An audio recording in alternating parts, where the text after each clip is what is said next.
മഴക്കാലത്ത് കിടപ്പ് രോഗികളിൽ ന്യൂമോണിയ ഉണ്ടാകാനുള്ള സാധ്യത വളരെ കൂടുതലാണ്.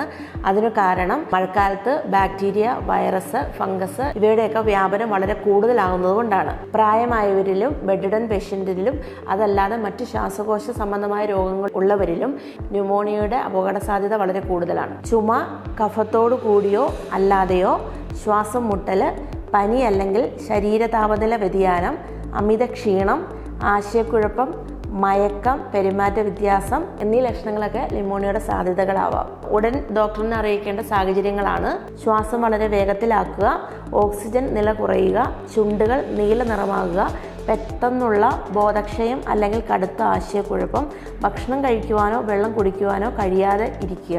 ഇങ്ങനെയുള്ള ലക്ഷണങ്ങൾ എന്തെങ്കിലും കാണിച്ചിട്ടുണ്ടെങ്കിൽ ഉടൻ തന്നെ നമ്മൾ ഡോക്ടറിൻ്റെ അഡ്വൈസ് തേടുക. രോഗീനെ വീട്ടിൽ വെച്ച് സ്വയം ചികിത്സ ചെയ്യാതിരിക്കുക. കാരണം രോഗിയുടെ അസുഖം വഷളാവുകയും ഇത് അവരുടെ മരണത്തിലേക്ക് എത്തിക്കുകയും ചെയ്യും.